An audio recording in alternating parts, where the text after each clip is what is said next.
Okay, let's unpack this. When you think about being wealthy, what image pops into your head? Maybe a bank balance with a lot of zeros, expensive possessions, things you accumulate. That's the usual picture, isn't it? Yeah, pretty much. Stuff you can gain, spend, maybe even lose or have stolen. Exactly. Yeah. But what if there was a completely different kind of wealth?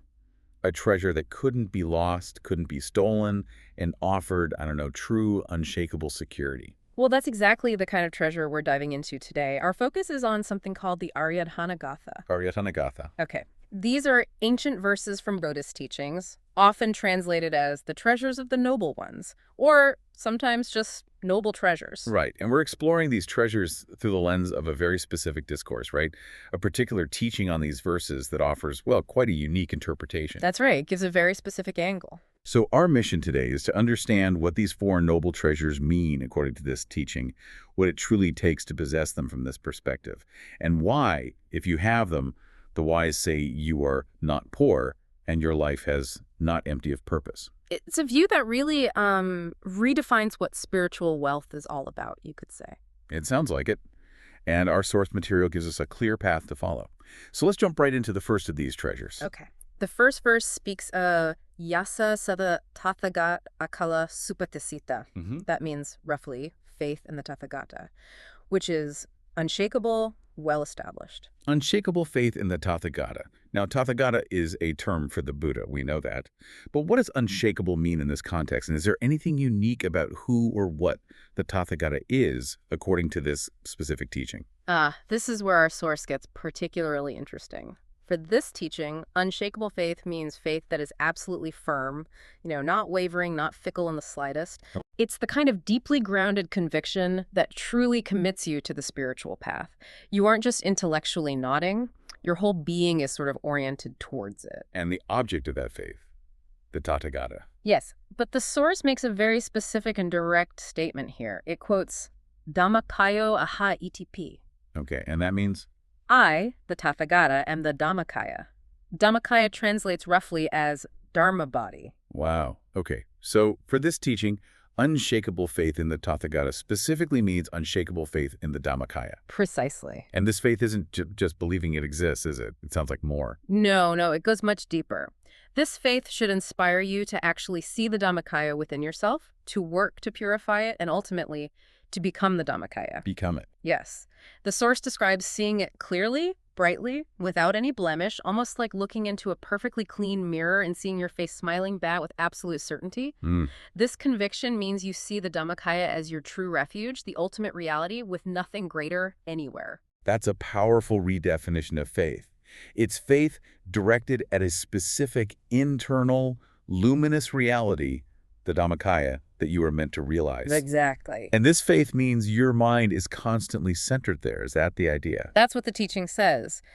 This level of faith means your mind is stably centered within what it calls the Dharma sphere that makes one the Dhammakaya.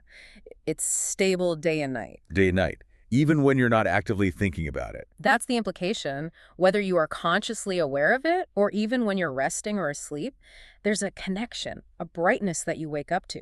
This persistent, unwavering connection to that inner ultimate reality is what this source calls truly unshakable faith. So the first treasure is this absolute experiential conviction in the Dhammakaya, realized as an inner luminous reality. That certainly sounds like a treasure that can't be taken away.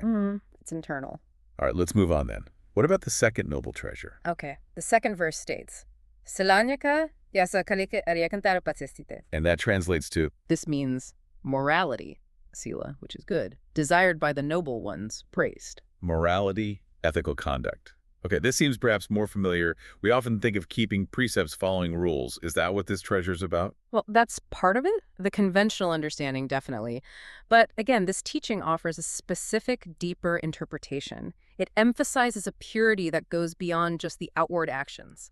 It includes purity of body, speech, and intention. The source mentions jatana, which is that intention or volition. Right, intention. It's about a fundamental purity of mind. And how is this pure morality described? You said it's not just actions. Precisely. The source describes this good morality, kaliyosila, not as a list of rules, but as a bright, pure sphere, a dwangfam. A sphere? Like an actual internal object. It's depicted that way, yes. Yeah. As clear and bright as the moon or the sun, like a perfectly pure, round mirror. It's a visual, internal reality in this teaching. Wow. A spherical inner reality representing morality. That's quite a different way to picture it. And where is this sphere located? According to this source, this radiant spherical scylla resides in the center of the Dharma sphere that constitutes or makes the human body. So it's internal, at the core of our physical being, in a sense. So it's this inner radiant sphere of purity that the noble ones, the Buddhas and Arahants, truly cherish and praise. Yeah. Not just following external rules. Yes, exactly. The source refers to this as adhisila, or higher morality. It's presented not just as a path, but the path they travel. The path itself. And the teaching makes a very strong point here. If you engage in Buddhist practice but don't attain or realize this specific sphere of morality, you are not actually on the correct path of the noble ones, the path leading to enlightenment, according to this view. Really? That's quite definitive. It is. Cultivating this bright inner morality sphere is presented as absolutely essential for genuine spiritual progress within this framework. Wow, okay. That fundamentally shifts the understanding of morality from primarily external behavior to a tangible internal state of purity. It's like a spiritual attainment in itself. It is presented that way. It's an inner light, you could say, that signifies being on the authentic path towards liberation. Okay, so the first two treasures are this unshakable faith in the Dhammakaya as an inner reality and this radiant inner morality visualized as a bright sphere. How do those relate to the third treasure?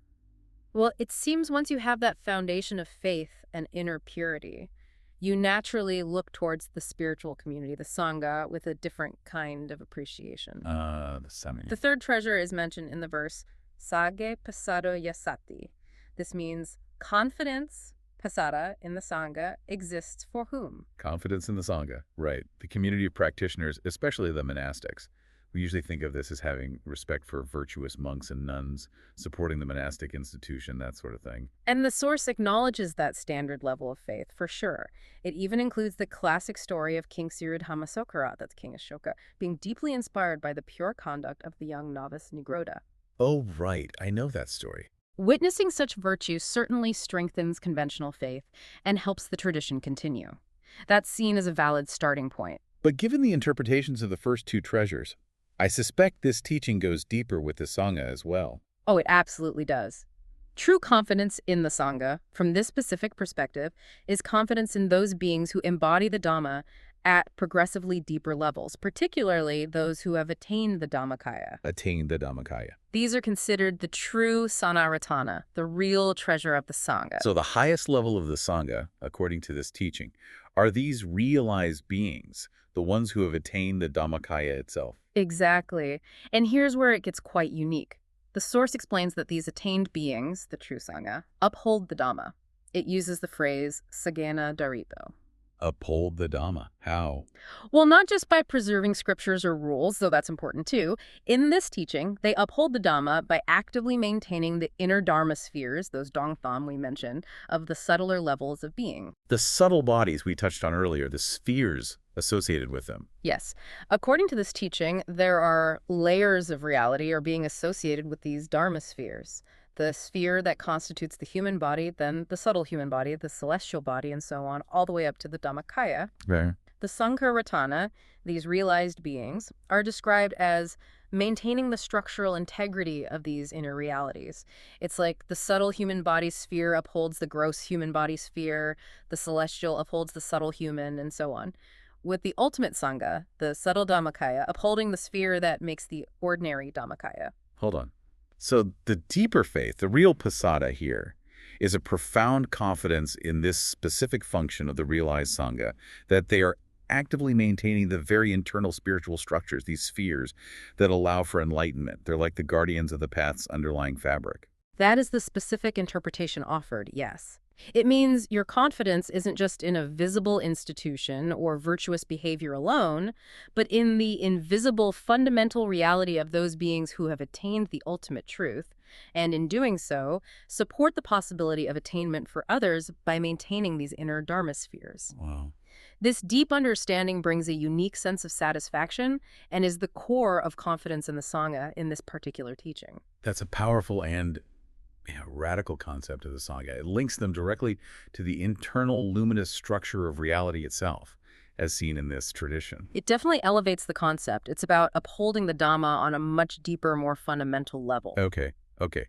We have faith in the Dhammakaya, radiant inner morality as a sphere, and confidence in the Sangha as these upholders of inner realities. What's the fourth and final treasure? The fourth treasure is described as Ujjubhutanya Dasana, Ujjubhutanigadasana. which can mean seeing things straight or correct seeing. But the source explicitly clarifies this phrase means Dhammadasana. Dhammadasana. Seeing the Dharma. Okay. We might think of that as, understanding the Buddha's teachings intellectually, seeing the truth of impermanence or suffering, maybe. That's certainly a common and valuable interpretation. And the source does acknowledge the aspect of seeing things straight, discerning right from wrong, being truthful in judgment, not being easily misled, that basic honesty of perception. Right. But consistent with its unique perspective, this teaching defines seeing the Dharma in a very particular and specific way. Which is? It means directly seeing the actual Dharma spheres, the Dwangdam, again associated with different levels of being and spiritual attainment, seeing them within oneself. So it's not just intellectual understanding at all. It's a direct internal perception, like actually visualizing these spheres. Exactly. It means seeing the specific Dharma sphere that, according to this teaching, makes you a human being, the sphere for the subtle human body, the celestial body, the fine material body, the immaterial body, and most crucially, the Dharma sphere that makes one the Dhammakaya. And it includes seeing the stages of noble attainment too, you mentioned. Yes. It means seeing the Dharma spheres that correspond to the levels of noble disciples, the stream enterer, or Soda, the once returner Sakadaga, the non-returner Anaga, and the Arahant Arahata. Seeing these spheres in both their gross and subtle forms as internal realities. So correct seeing, or Dhammadasana in this specific context, is the direct intuitive perception or seeing of these specific inner realities, these luminous Dharma spheres. That is the precise definition given here. This seeing is described as the result of purifying body, speech, and mind, and progressing through the stages of practice. Morality, sila, concentration, samadhi, wisdom, panya, liberation, vimukti, and finally the knowledge and vision of liberation, vimuttinyadasana. Okay. And the source is quite clear. If you perceive other things and call it seeing the Dharma, from this viewpoint, you are mistaken. Seeing these specific spheres is seeing straight, seeing the fundamental truth of reality as presented by this teaching. That makes seeing the Dharma a very concrete internal experience tied to these specific luminous structures. It's really not abstract knowledge at all, but direct perception. It grounds spiritual insight in perceived realities, albeit internal and spiritual realities, yes. All right, so we've explored the four treasures through this very unique lens. Unshakable faith in the Tathagata as a Dhammakaya, radiant inner morality as a luminous sphere, deep confidence in the Sangha as the upholders of these inner realities, and correct seeing is the direct perception of these inner Dharma spheres. So what does the verse say is the outcome? What happens for someone who possesses these treasures? Right. The verses that follow tie it all together nicely. It says, Adalito ti tahao amogata sa jivita. And that translates to? Him they call not poor. His life is not empty of purpose. Not poor. And as we said right up front, this isn't about having lots of money or possessions. Absolutely not. The source directly contrasts this spiritual wealth with chasing after what it calls crazy wealth. That's a translation of sambat baba, or external things, which it says only leads to confusion and ultimately a wasted life. Right. Possessing these four inner treasures is finding the true, unshakable wealth. It brings inner brightness, stability, and a sense of having discovered an immense treasure trove within yourself. You are spiritually rich, truly not poor. And their life is not empty of purpose. Amogatasa jivita. Every moment has meaning. Precisely. Every action, every thought, every moment is directed towards cultivating and realizing these inner treasures. Unlike a life focused on fleeting external things, which the source suggests is often ultimately empty of purpose, kind of pointless in the grand scheme.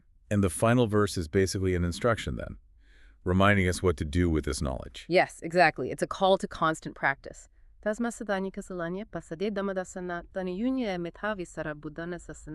Which means? Essentially. Therefore, the wise one, remembering the teaching of the Buddhas, should constantly cultivate faith, morality, confidence, and seeing the Dharma. So these treasures aren't something you just find once and then, put on a shelf. They require continuous effort and cultivation by anyone aspiring to wisdom. That's the key. This ongoing engagement with realizing these inner realities is what makes a human life, especially one that encounters this teaching, truly worthwhile and undeniably not empty of purpose. It's the active path of cultivation that defines the meaningful life described here. This deep dive has certainly given us a unique perspective on the Ariyadhana Katha, the treasures of the noble ones. Through this specific interpretive lens, it's quite different. It really is. Instead of seeing faith, morality, confidence in the Sangha, and seeing as purely abstract qualities or maybe just ethical rules, this teaching presents them as tangible internal attainments connected to subtle bodies and these very specific luminous Dharma spheres. It anchors the spiritual path and the definition of spiritual wealth in a very precise experiential reality described by this tradition. It's quite systematic in that way. So, to recap, unshakable faith in the Tathagata, specifically understood as the Dhammakaya, radiant inner morality seen as a pure bright sphere, deep confidence in the Sangha, who are seen as the upholders of these fundamental inner realities, and correct seeing, defined as the direct perception of these inner Dharma spheres. That's the package. And possessing these means you are called not poor, spiritually rich, and your life is fundamentally not empty of purpose. A truly profound definition of inner richness, wouldn't you say? It really is. And it leaves us with this thought to ponder, perhaps. What does this specific interpretation of the treasures of the noble ones suggest about the fundamental nature of spiritual reality itself? I mean, if these inner Dharma spheres are the true wealth and the basis of correct seeing, what might that imply for how we view our own inner landscape, the world around us, and the very path to liberation? It certainly offers a unique and powerful perspective to reflect on.